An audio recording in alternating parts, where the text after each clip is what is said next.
teoria capitalista. Friedrich Hayek, ao descrever o capitalismo, aponta para o caráter auto-organizador das economias que não tem planejamento centralizado pelo governo. Muitos, como por exemplo Adam Smith, apontam para o que se acredita ser o valor dos indivíduos que buscam seus interesses próprios, que se opõem ao trabalho altruístico de servir o bem comum. Karl Polanyi, figura importante no campo da antropologia econômica, defendeu que Smith, em sua época, estava descrevendo um período de organização da produção conjuntamente com o do comércio. Para Polanyi, o capitalismo é diferente do antigo mercantilismo por causa da comoditificação da terra, da mão de obra e da moeda e chegou à sua forma madura como resultado dos problemas que surgiram quando sistemas de produção industrial necessitaram de investimentos a longo prazo e envolveram riscos correspondentes em um âmbito de comércio internacional. Falando em termos históricos, a necessidade mais opressora desse novo sistema era o fornecimento assegurado de elementos à indústria, terra, maquinários e mão de obra, e essas necessidades que culminaram com a mencionada comoditificação, não por um processo de atividade auto-organizadora, mas como resultado de uma intervenção do Estado. Muitas dessas teorias chamam a atenção para as diversas práticas econômicas que se tornaram institucionalizadas na Europa entre os séculos XVI e XIX, especialmente envolvendo o direito dos indivíduos e grupos de agir como pessoas legais ou corporações, na compra e venda de bens, terra, mão de obra e moeda, em um mercado livre, apoiados por um Estado para o reforço dos direitos da propriedade privada, de forma totalmente diferente ao antigo sistema feudal de proteção e de obrigações. Devido à vagueza do termo capitalismo, emergiram controvérsias quanto ao capitalismo. Em particular, há uma disputa entre o capitalismo ser um sistema real ou ideal, isto é, se ele já foi mesmo implementado em economias particulares ou se ainda não é. Neste último caso, a que grau o capitalismo existe nessas economias? Sob um ponto de vista histórico, há uma discussão se o capitalismo é específico a uma época ou região geográfica particular ou se é um sistema universalmente válido, que pode existir através do tempo e do espaço. Alguns interpretam o capitalismo como um sistema puramente econômico. Marx, por sua vez, admite que o mesmo é um complexo de instituições político-econômicas que, por sua vez, determinará as relações sociais, éticas e culturais. Modo de produção capitalista. O modo de produção na economia é a forma de organização socioeconômica associada a uma determinada etapa de desenvolvimento das forças produtivas e das relações de produção. Reúne as características do trabalho preconizado, seja ele artesanal, manufaturado ou industrial.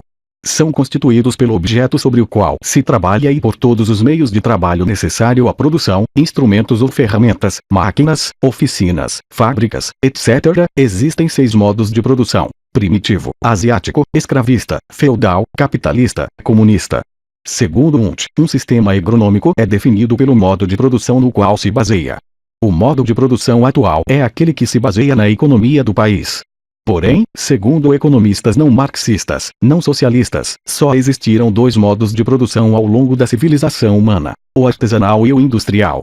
Desde a antiguidade até a Revolução Industrial, século XVIII, o trabalho sempre foi feito de forma artesanal, manual, por escravos, trabalhadores servis, ou trabalhadores livres. O modo de produção nunca mudou, o trabalho sempre foi braçal e as poucas ferramentas usadas sempre foram as mesmas.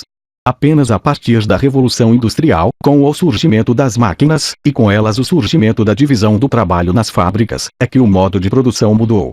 Um bom exemplo para mostrar os 2 modos de produção, artesanal e industrial, é a fabricação de sapatos. Por milênios o sapato foi feito manualmente, 1 a 1, por um sapateiro ou pela própria pessoa que ia usar. Modo de produção artesanal. Depois da Revolução Industrial os sapatos passaram a ser feitos por máquinas nas fábricas. Milhares de sapatos feitos em série pela divisão do trabalho. Modo de produção industrial.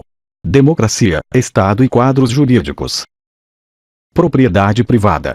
A relação entre o Estado, seus mecanismos formais e as sociedades capitalistas tem sido debatida em vários campos da teoria política e social, com uma discussão ativa desde o século XIX.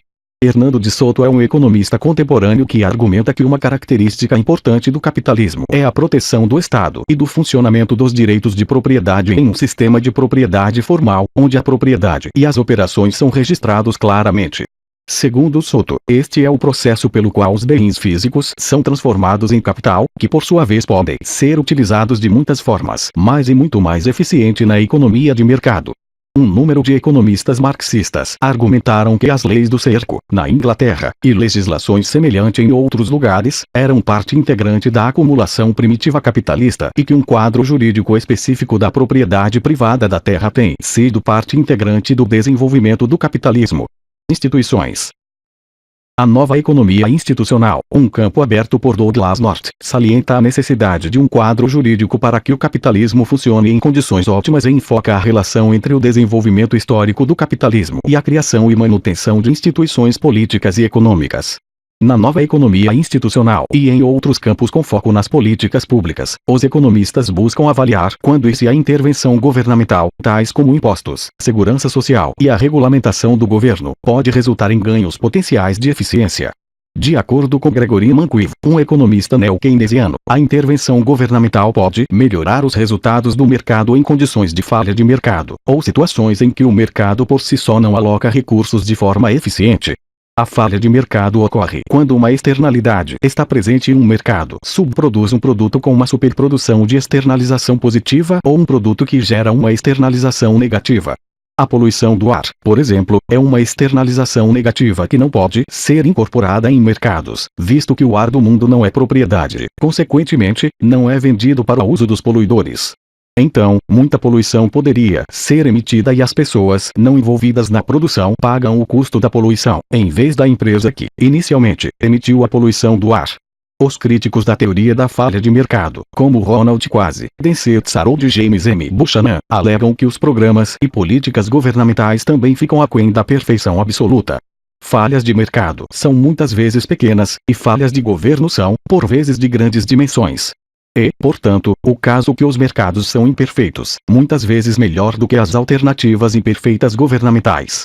Enquanto todas as nações têm atualmente algum tipo de regulamentação do mercado, o grau de regulamentação desejável é contestado. Democracia. A relação entre democracia e capitalismo é uma área controversa na teoria e movimentos políticos populares. A extensão do sufrágio universal masculino no Reino Unido no século XIX ocorreu juntamente com o desenvolvimento do capitalismo industrial. A democracia tornou-se comum ao mesmo tempo que o capitalismo, levando muitos teóricos a postular uma relação causal entre eles, ou que cada um afeta o outro. No entanto, no século XX, segundo alguns autores, o capitalismo também foi acompanhado de uma variedade de formações políticas bastante distintas das democracias liberais, incluindo regimes fascistas, monarquias e estados de partido único, 28 enquanto algumas sociedades democráticas, como a República Bolivariana da Venezuela e da Catalunha anarquista, têm sido expressamente anticapitalistas. Enquanto alguns pensadores defendem que o desenvolvimento capitalista, mais ou menos inevitável, eventualmente, leva ao surgimento da democracia, outros discordam dessa afirmação, entendendo que o discurso democrático dos pensadores capitalistas é sempre suprimido quando é do interesse destes. A investigação sobre a teoria da paz democrática indica que as democracias capitalistas raramente fazem guerra umas com as outras e têm pouco de violência interna. Porém, os críticos dessa teoria dizem que os estados capitalistas democráticos podem lutar raramente ou nunca com outros estados capitalistas democráticos, devido à semelhança ou à estabilidade política, e não porque eles são democráticos ou capitalistas. Alguns comentaristas argumentam que, embora o crescimento econômico sob o capitalismo levou a uma democratização no passado, não poderá fazê-lo no futuro, como os regimes autoritários têm sido capazes de gerir o crescimento econômico sem fazer concessões a uma maior liberdade política. 56-57 estados que têm grandes sistemas econômicos capitalistas têm prosperado sob sistemas políticos autoritários ou opressores. Singapura, que mantém uma economia de mercado altamente aberta e atrai muitos investimentos estrangeiros, não protege certas liberdades civis, como a liberdade de opinião e de expressão. O setor capitalista privado na República Popular da China tem crescido exponencialmente e prosperou desde o seu início, apesar de ter um governo autoritário. O governo de Augusto Pinochet no Chile levou ao crescimento econômico através de meios autoritários para criar um ambiente seguro para investimentos e o capitalismo. Em resposta às críticas do sistema, alguns defensores do capitalismo têm argumentado que suas vantagens são apoiadas por pesquisas empíricas. Índices de liberdade econômica mostram uma correlação entre as nações com maior liberdade econômica, como definido pelos índices, e pontos mais altos em variáveis como renda e expectativa de vida, incluindo os pobres, nessas nações. Benefícios políticos. Crescimento econômico. Entre os anos 1000 e 1820, a economia mundial cresceu 6 vezes, ou 50% por pessoa. Após o capitalismo começar a se espalhar mais amplamente, entre os anos 1820 e 1998, a economia mundial cresceu 50 vezes, ou seja, 9 vezes por pessoa.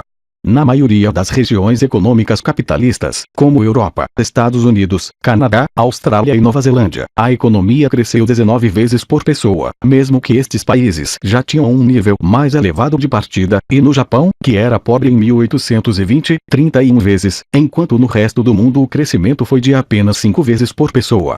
Muitos teóricos e políticos nos países predominantemente capitalistas têm enfatizado a capacidade do capitalismo em promover o crescimento econômico, medido pelo Produto Interno Bruto, PIB, a utilização da capacidade instalada, ou padrão de vida. Este argumento foi central, por exemplo, na defesa de Adam Smith de deixar um controle livre da produção e do preço do mercado, e alocar recursos. Muitos teóricos observaram que este aumento do PIB mundial ao longo do tempo coincide com o surgimento do sistema mundial capitalista moderno. Os defensores argumentam que o aumento do PIB per capita é empiricamente demonstrado sobre um padrão de vida melhor, como uma melhor disponibilidade de alimentos, habitação, vestuário e cuidados de saúde. A diminuição do número de horas trabalhadas por semana e a diminuição da participação das crianças e dos idosos no mercado de trabalho também têm sido atribuídas ao capitalismo. Os defensores também acreditam que uma economia capitalista oferece muito mais oportunidades para os indivíduos aumentar a sua renda através de novas profissões ou empreendimentos que as outras formas econômicas. Para o seu pensamento, esse potencial é muito maior do que em qualquer das sociedades tradicionais tribais ou feudais ou em sociedades socialistas. Liberdade política. Milton Friedman argumentava que a liberdade econômica do capitalismo competitivo é um requisito da liberdade política. Friedman argumentou que o controle centralizado da atividade econômica é sempre acompanhado de repressão política. Na sua opinião, as transações em uma economia de mercado são voluntárias e a grande diversidade que permite o voluntariado é uma ameaça fundamental à repressão de líderes políticos e diminui consideravelmente o poder de coagir do Estado. A visão de Friedman foi também partilhada por Friedrich Hayek e John Maynard Keynes, tanto de quem acreditava que o capitalismo é vital para a liberdade de sobreviver e prosperar. Auto-organização. Os economistas da escola austríaca têm argumentado que o capitalismo pode se organizar em um sistema complexo, sem uma orientação externa ou mecanismo de planejamento. Friedrich Hayek considerou o fenômeno da auto-organização é subjacente ao capitalismo. Preços servem como um sinal sobre a urgência das vontades das pessoas e a promessa de lucros incentiva os empresários a utilizar os seus conhecimentos e recursos para satisfazer esses desejos. Assim, as atividades de milhões de pessoas, cada um buscando seu próprio interesse, são coordenadas. Críticas. Notáveis críticos do capitalismo têm incluído socialistas, anarquistas, comunistas, tecnocratas, alguns tipos de conservadores, ludistas, narodniks, shakers e alguns tipos de nacionalistas. Os marxistas defendiam uma derrubada revolucionária do capitalismo que levaria ao socialismo, até a sua transformação para o comunismo. O marxismo influenciou partidos social-democratas e trabalhistas, bem como alguns socialistas democráticos moderados. Muitos aspectos do capitalismo estiveram sob ataque do movimento anti-globalização, que é essencialmente contrário ao capitalismo corporativo. Muitas religiões têm criticado ou sido contra elementos específicos do capitalismo. O judaísmo tradicional, o cristianismo e o islamismo proíbem emprestar dinheiro a juros, embora os métodos bancários tenham sido desenvolvidos em todos os 3 casos, e adeptos de todas as 3 religiões são autorizados a emprestar para aqueles que estão fora de sua religião.